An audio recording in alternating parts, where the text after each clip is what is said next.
नमस्कार दोस्तों। मैं ज्योतिष आचार्य श्री विकास जी नवरात्रि में आप लोगों के साथ कुछ अपनी जो मेरे को थोड़ी बहुत ज्ञान है वो मैं आपके लोगों के साथ शेयर कर रहा हूँ। तो नवरात्रि की सीरीज में आगे बढ़ते हुए आज चौथे दिन के बारे में बात करेंगे कि चौथे दिन हम किस देवी की उपासना करते हैं और उन देवी की बारे में जो नव दुर्गा हैं उनकी उनकी उपासना करते हैं हम नवरात्रों में, आप सभी को पता है। तो चौथे दिन हम किस नव दुर्गा के किस रूप की उपासना करते हैं हम उसकी बात करेंगे। भगवान गणेश जी का ध्यान करते हुए और माँ दुर्गा और सारे भगवानों का ध्यान करते हुए, माता पिता पितृदेव और अपने ज्योतिष गुरुओं का और धर्म गुरुओं का ध्यान करते हुए, विश्व के कल्याण की कामना करते हुए आइए ये वीडियो शुरू करते हैं। कुष्मांडा कुष्मांडा माता चौथे दिन पूजी जाती हैं। इनके बारे में बताने से पहले मैं आपको एक बताना चाहूंगा कि ऐसा कहा जाता है कि इस सृष्टि की जब कंस्ट्रक्शन हुई थी, मतलब इस सृष्टि का जब निर्माण हुआ था, तो उससे पहले सारे में एनर्जी हुआ करती थी।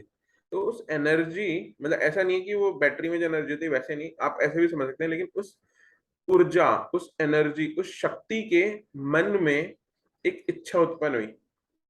इच्छा उत्पन्न हुई माया की, माया करने की या एक खेल खेलने की जिसे कहते हैं। तो उस माया से, मतलब वो जो माया जनरेट हुई थी, ये ब्रह्मांड बना था, उससे पहले ऐसा कहा जाता है कि तीन पिंडों का निर्माण हुआ था जिससे ब्रह्मा विष्णु और महेश निकले थे। तो सबसे पहले ब्रह्मा जी पैदा किया शक्ति ने। तो हमें पता है कि ऊर्जा को हम मैटर में या एनर्जी को मैटर में चेंज कर सकते हैं या तत्व में बदल सकते हैं। तो पहले उस एनर्जी ने मैटर का एक पिंड बनाया, जो ब्रह्मा जी हुए, जो सतगुण ही हुए, लेकिन उसने उन्होंने जो है वो मना कर दिया था, उसको भस्म कर दिया गया उस पिंड को। फिर एक और पिंड बनाया गया जो रजोगुणी हुआ, उन्होंने भी मना किया किसी काम के लिए। और फिर तमोगुणी एक पिंड बना, वो ने एग्री किया, तो शक्ति ने इनके जो आखिरी पिंड थे, जो शिव जी बने, हमारे शंकर भगवान बने, उनके साथ संसार को बसाया। लेकिन शंकर भगवान ने कहा या शिव जी ने कहा कि जो पहले, जो मेरे दो पूर्वज नहीं, जो मुझसे अग्रज हुए, उनको आप जीवन दान दें। तो उन पिंडों को जीवन दान दिया गया और वो विष्णु भगवान और ब्रह्मा जी बने। ऐसी कहानी भगवती पुराण में आती है, आप लोग पढ़ सकते हैं। तो ये जो सृष्टि की रचना रचना हुई थी, ये कुष्मांडा देवी ने करी थी। अब चलिए मैं कुष्मांडा देवी के बारे में आपको बताना शुरू करता हूँ। तो कुष्मांडा देवी माँ दुर्गा के चौथा स्वरूप है। इनकी मंद हल्की हंसी द्वारा अंड अर्थात ब्रह्मांड को उत्पन्न किया गया था। तो इन्होंने अपनी हल्की हंसी से ब्रह्मांड को उत्पन्न किया, इसलिए इनका नाम कुष्मांडा देवी हुआ। तो ऐसा कहा जाता है, देखिए जो मैंने आपको कहानी पहले भी बता दी, तो ये आदि शक्ति का स्वरूप है। तो जब सृष्टि का अस्तित्व नहीं था, चारों ओर अंधकार ही अंधकार था और कुछ नहीं था, मतलब सब कुछ वॉइड था, तो इन देवी ने अपनी एक छोटी सी हल्की सी मुस्कान से, हंसी से इस ब्रह्मांड की रचना की। तो यही देवी सृष्टि की आदि स्वरूपा आदि शक्ति हैं। इनके पहले ब्रह्मांड का अस्तित्व ही नहीं था। इनका निवास, ऐसा कहा जाता है कि सूर्य मंडल के भीतर के लोक में है। सूर्य लोक में निवास कर सकने की क्षमता और शक्ति केवल इन्हीं में है। इनके भीतर, सॉरी, इनके शरीर की कांति और प्रभा, मतलब ऑरा जो है, वो सूर्य के समान ही आ, वो सूर्य के समान ही है और इनके तेज की तुलना नहीं की जा सकती, किसी से नहीं की जा सकती। अन्य कोई भी देवता, देवी या देवता इनके तेज और प्रभाव की क्षमता के समान है ही नहीं। आप इमेजिन कर सकते हो, जिस आदि शक्ति ने इस ब्रह्मांड की रचना की हो, तो उसके तेज के समान तो कौन होगा। इन्हीं के तेज और प्रकाश से दसों दिशाएं प्रकाशित हो रही हैं। ब्रह्मांड की सभी वस्तुएं और प्राणियों में जो तेज है वो इन्हीं की छाया है, तो इन्हीं का ही वो रूप है या उन्हीं इन्हीं का ही एक अंश है। तो 10 दिशाएं जो होती हैं वो होती हैं हमारी मेन 4 दिशाएं हैं, उत्तर, पूरब, दक्षिण और पश्चिम। फिर उनसे उनकी सहायक दिशाएं बनी, ईशान कोण जिसे हम कहते हैं, जो कि हमारा उत्तर पूरब है, फिर हमारा दक्षिण पूर्व है, फिर हमारा ये आग्नेय कोण हो जाता है हमारा दक्षिण पूर्व, फिर हमारा नेतृत्व कोण है जो कि साउथ वेस्ट या दक्षिण पश्चिम होता है, और फिर वायव्य कोण जो कि हमारा उत्तर पूरब होता है। ये 8 दिशाएं हो गई हैं।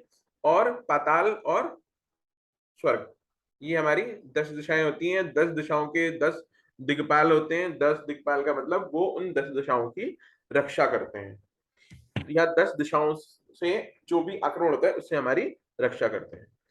इनकी 8 भुजाएं हैं, अतः ये अष्टभुजा देवी के नाम से भी विख्यात है।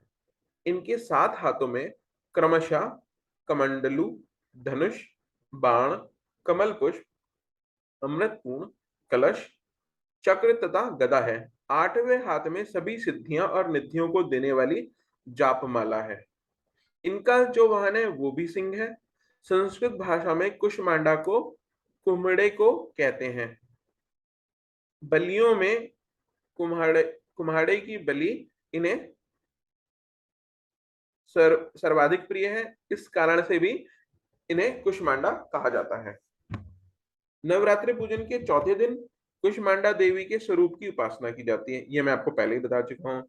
इस दिन साधक का मन अनंत चक्र में अवस्थित होता है, मतलब उपस्थित होता है, या हमें वहां पे अपना अनंत चक्र में मन को स्थित करना चाहिए। अतः इस दिन उसे अत्यंत पवित्र और अच्छल मन से कुष्मांडा देवी के स्वरूप को ध्यान में रखकर पूजा उपासना के कार्य में लगना चाहिए। तो आप मन भी शांत हो और आपका शरीर भी साफ हो, अच्छे से नहा धो के साफ कपड़े पहन के साफ आसन पे बैठे। माँ कुष्मांडा की उपासना से भक्तों के समस्त रोग और शोक विनष्ट हो जाते हैं। जितने रोग और आपका शोक है वो सब खत्म हो जाता है। इनकी भक्ति से आयु, यश, बल और आरोग्य की वृद्धि होती है। माँ कुष्मांडा थोड़ी सी सेवा से और भक्ति से भी प्रसन्न होने वाली है।